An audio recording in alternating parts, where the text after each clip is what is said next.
एक ऐसे प्यार की कहानी जिसके आगे शायद हीर रांझा, लैला मजनू, रोमियो जूलियट जैसे किस्से भी फीके पड़ जाए। एक ऐसी कहानी जिसे मौत भी प्यार करने से नहीं रोक पाई। 1877 में जर्मनी देश में जन्मे कार्ल जब 12 साल का हुआ तो उसे सपने में दिखा कि उसका प्यार किसी दूर देश की लड़की होगी जो बहुत ही गोरी होगी और उसके बाल काले होंगे। तब से कार्ल हर रोज अपने प्यार को तलाश करने लगा। कार्ल ने इस काम को पूरा करने के लिए पूरी दुनिया घूमी। उस लड़की की तलाश में कार्ल इधर से उधर भटकने लगा, लेकिन ऐसा कुछ भी नहीं हुआ जैसा वो चाहता था। घर वालों ने उसकी बात न सुनकर उसकी शादी एक डेरिस नाम की लड़की से करा दी, जिसके साथ कार्ल बिल्कुल भी खुश नहीं था। लेकिन उसके 2 बच्चे हुए, लेकिन वह हमेशा अपनी पत्नी से कहता था कि तुम मेरी पसंद की लड़की नहीं हो। साल 1926 में कार्ल ने अपने परिवार के साथ जर्मनी छोड़ने का सोचा और पूरा परिवार जर्मनी छोड़ अमेरिका के फ्लोरिडा में शिफ्ट हो गया। कार्ल ने रेडियोलॉजी की लैब के अंदर रेडियोलॉजिस्ट की नौकरी कर ली और मरीजों को देखने लगा।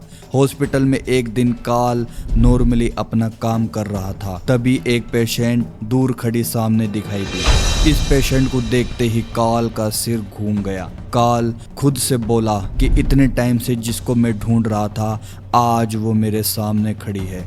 दरअसल उसके सामने एक लड़की खड़ी थी जिसके डार्क ब्लैक बाल थे और वो भी किसी और दूसरी देश की थी। कार्ल हैरानी के साथ उस लड़की के पास पहुंचा और उसका नाम पूछा, फिर उससे उसकी परेशानी डिस्कस करने लगा। इस लड़की ने अपना नाम मारिया बताया। उसे लोग एलिना भी कहते थे। वो 21 साल की एक लड़की थी जो क्यूबा से अमेरिका आई थी। इस लड़की को ट्यूबरकुलोसिस की बीमारी थी।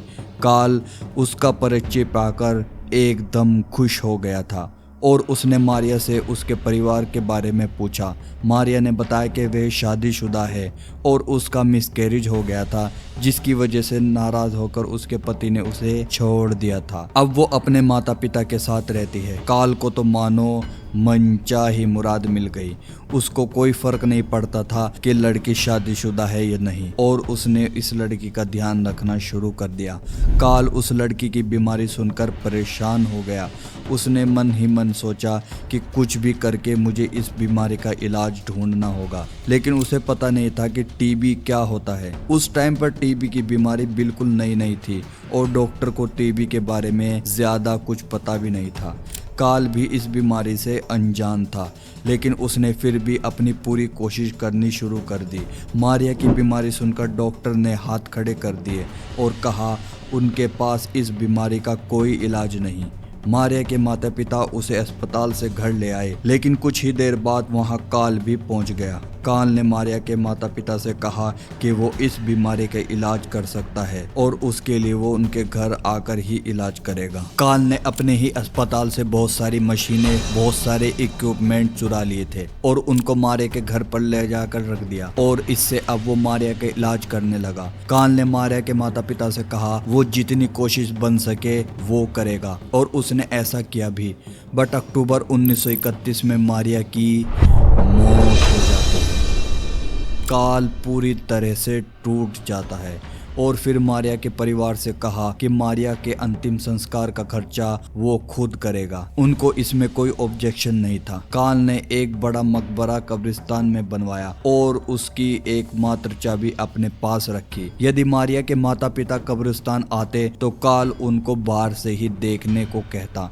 एक दिन कार्ल ने मारिया के पेरेंट्स से कहा अगर आप मारिया की कब्र पर आए तो उसे बाहर से ही मिले और उसको दुआ देकर बाहर से ही चले जाएं। बट कब्रिस्तान के अंदर की चाबी वो खुद रखता था। इस बात पर माता पिता ने सोचा अगर कार्ल ऐसा कर रहा है तो कोई हर्ज नहीं। वो उनकी बेटी का डॉक्टर था। मारिया के अंतिम संस्कार होने के बाद भी लगभग पूरे 1 साल से भी ज्यादा कार्ल हर रात, चाहे गर्मी हो या सर्दी, उसने कुछ भी नहीं देखा। वो हर रात इस मकबरे के अंदर आकर बैठता और मारिया से बातें करता और वो ऐसा महसूस करता जैसे कि मारिया अभी भी जिंदा हो। यही नहीं, उसके माता पिता को भी ये बात पता थी कि कार्ल उनकी बेटी के कब्र के पास जाकर उससे बातें करता है। लेकिन उनको कुछ फर्क नहीं पड़ता था। लेकिन एक दिन अचानक काल ने कब्र पर आना बंद कर दिया। जब मारिया की माँ को पता चला तो उन्होंने सोचा कोई बात नहीं, अब काल का मारिया में कोई इंटरेस्ट नहीं रहा, काल अब नहीं आएगा। उनके दिमाग में कहीं से ये ख्याल ही नहीं आया कि एक और कारण हो सकता है। यहाँ उसके न आने का कारण था कि मारिया अपनी कब्र में ही नहीं थी। काल ने खुद ही बताया कि एक रात उसके सपने में मारिया खुद आई और उसने कहा कि काल, मेरी जो लाश है उसे कब्र से बाहर निकालो और अपने साथ घर पर ले जाओ। काल अपने सपनों को बहुत ही सीरियस लिया करता था और उसने इस बात को भी सीरियस ले लिया और अप्रैल 1933 में एक रात को चोरी छुपे उसने कब्र से मारिया की लाश को बाहर निकाला और अपने साथ अपने घर पर ले गया। उसने एक इंटरव्यू में कहा था कि उसने मारिया से प्यार किया है और मौत जैसी छोटी चीज उसकी शादी को नहीं रोक सकती। काल के लिए एक परेशानी थी कि वो मारिया की डेड बॉडी को घर पर इस तरह से नहीं रख सकता था। डेड बॉडी से बदबू आने पर पड़ोसियों को पता चल सकता था, इसलिए उसने डिसाइड किया कि वो इस प्रॉब्लम का कोई ना कोई सॉल्यूशन ढूंढ लेगा और उसने ऐसा किया भी।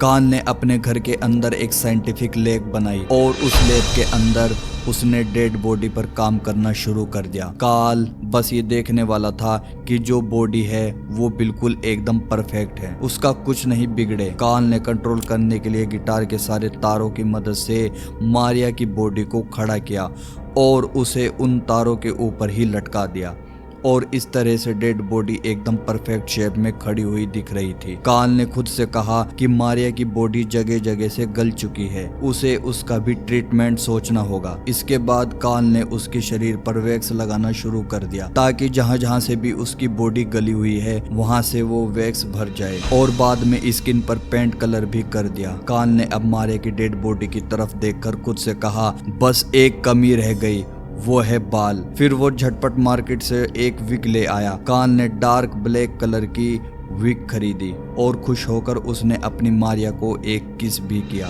लेकिन मारिया की आंखें नहीं खुल रही थी। ये बात काल को ठीक नहीं लगी और वो सोच में पड़ गया। काल ने उसकी आंखों में बड़े वाले कैंचे डाल दिए, वो भी वाइट कलर के। काल ने डेड बॉडी की आंखों में उसकी राइट साइड पर वैक्स भर दिया ताकि आंखें इधर उधर ना हिल सके। इसके अलावा इस बॉडी से मिलने वाली बदबू को छुपाने के लिए काल बहुत सारे और बहुत तेज परफ्यूम भी लेकर आया और घर के हर कोने में और साथ में डेड बॉडी पर छिड़कने लगा ताकि किसी को भी जरा सा भी शक न हो।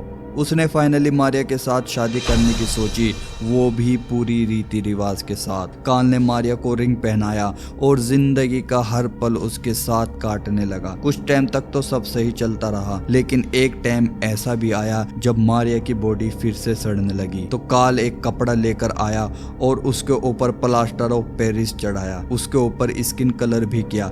फिर उन कपड़ों को मारिया को पहना दिया। ये सिलसिला 7 सालों तक चलता रहा। एक दिन वहां से निकलते हुए एक लड़के ने देखा कि काल किसी दुल्हन के साथ बैठा है, पर उस लड़के ने उस पर ज्यादा ध्यान नहीं दिया। यहाँ तक कि आसपास के रहने वाले लोगों को भी नहीं मालूम था कि वो एक डेड बॉडी को दुल्हन के जैसा सजा कर रखे हुए है। लेकिन अब काल चाहता था कि मारिया की जान वापस आ जाए। काल ने रिसर्च करना शुरू किया और डेड बॉडी से बातें करते हुए बोला कि जल्द ही उसे कामयाबी मिलेगी और इस शरीर में जान भी वापस आ जाएगी। काल ने इस बात के ऊपर काम करना शुरू किया कि मरे हुए इंसान को कैसे जिंदा किया जाए। यहाँ उसको पता लगा कि अगर हम मरे हुए इंसान को रॉकेट के ऊपर बैठाकर स्पेस में छोड़ दें तो स्पेस में रहने वाली रेडिएशंस इंसान को वापस जिंदा कर सकती है। काल खुशी से चहक उठा और खुशी से बोला, दिक्कत यह है कि रॉकेट कहां से लाया जाए। लेकिन काल की ये प्लानिंग उस समय फेल हो गई। जब पड़ोस में लोग उसके बारे में बातें बनाने लगे तो पड़ोस की एक औरत ने पुलिस कंप्लेंट करते हुए कहा कि ये आदमी अपने घर में अकेला रहता है, लेकिन हमेशा बाहर से जब भी शॉपिंग करने जाता है तब ये किसी औरत के कपड़े लेकर आता है और हमेशा बहुत सारे परफ्यूम भी खरीदता है। पड़ोस की एक महिला ने जैसे ही काल के घर में झांका तो वो डर गई।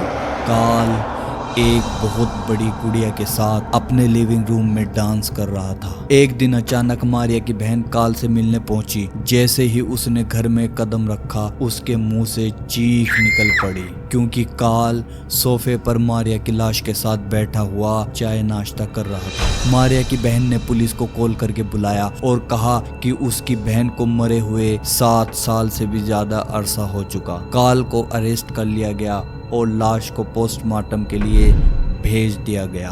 पोस्टमार्टम से जो खुलासा सामने आया वो सबके लिए बहुत ही शॉकिंग था। काल ने उस लाश के करीब से करीब जाने के लिए सारी हदें पार कर दी थी और काल पर मुकदमा चला। कोर्ट ने माना कि काल मेडिकली मेंटली फिट है और वो अपना केस लड़ सकता है। उस टाइम पर यूनाइटेड स्टेट के संविधान में ऐसा कहीं नहीं लिखा था कि अगर कोई इंसान ऐसा क्राइम करता है तो उसके खिलाफ कुछ सजा होगी। काल इस संविधान की आड़ में छूट गया। लोगों को जब इस डॉक्टर के बारे में पता लगा तो उन्होंने उसको सपोर्ट करना शुरू कर दिया। मारिया के परिवार वाले डेड बॉडी वापस मिलने से खुश थे। उन्होंने वापस डेड बॉडी को किसी कब्रिस्तान में नहीं दफनाया बल्कि म्यूजियम में रखवा दिया। दूर दूर से लोग देखने आते कि किस डेड बॉडी के साथ काल नाम का डॉक्टर रहता था और काल भी रोज उस म्यूजियम में जाकर मारिया से मिलने लगा। लेकिन एक दिन वहां से वो बॉडी भी गायब हो गई। लेकिन इस बार काल ने नहीं बल्कि परिवार वालों ने इस डेड बॉडी को चुराया था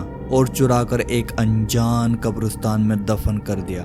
काल ने मारिया की फैमिली से कहा कि बॉडी कहाँ रखी है, लेकिन उसके परिवार वालों ने बताने से साफ मना कर दिया। कहा जाता है कि काल ने खुद की मौत से पहले, जो कि 1952 में हुई थी, एक फुल साइज वैक्स वाली गुड़िया अपने पास मारिया समझकर रखवा दी थी। यहाँ तक कि उस वैक्स वाली गुड़िया पर फेस भी उसने मारिया के जैसा ही लगवाया था और मरते दम तक उसने मारिया की गुड़िया अपने पास ही रखी।